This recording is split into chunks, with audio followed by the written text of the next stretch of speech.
2 spoons oil వేయాలి.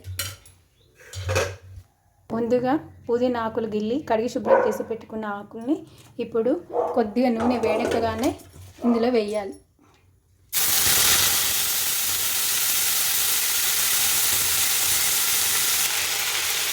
పుదీనా ఆకులతో పాటుగా కడిగి కట్ చేసి పెట్టుకున్నటువంటి టమాటా ముక్కల్ని కూడా వేసి కలపాలి.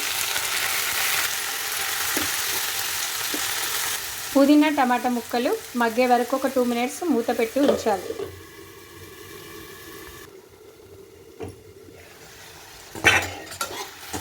కొద్దిగా మగ్గింది. ఇప్పుడు ఇందులోనే ముందుగా సిద్ధం చేసి పెట్టుకున్నటువంటి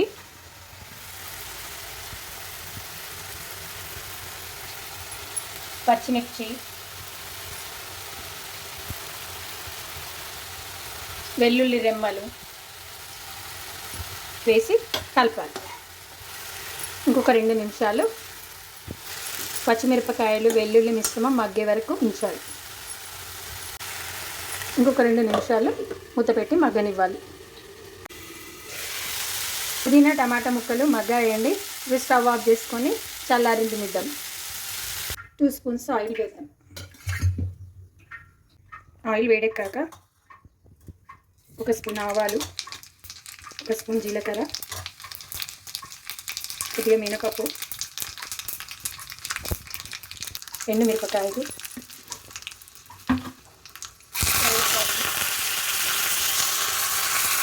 కొత్తిమీర వేసి కలిపి స్టవ్ ఆఫ్ చేద్దాం. ఇప్పుడు ఒక మిక్సీ జార్లోకి వేయించి పెట్టుకున్నటువంటి టమాటా పుదీనా మిశ్రమాన్ని వేసి ముందుగా నానబెట్టి పెట్టుకున్నటువంటి చింతపండును యాడ్ చేసి 1 స్పూన్ కొబ్బరి, 1 స్పూన్ పుట్నాల పొడి,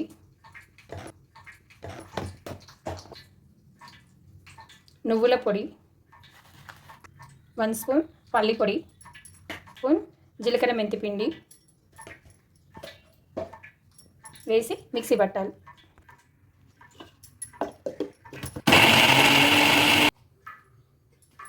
ఉప్పు తగినంత వేయాలి. ఈ చట్నీని అంతా ఒక బౌల్లోకి తీసుకొని ముందుగా సిద్ధం చేసుకున్న పోపును కలిపాం.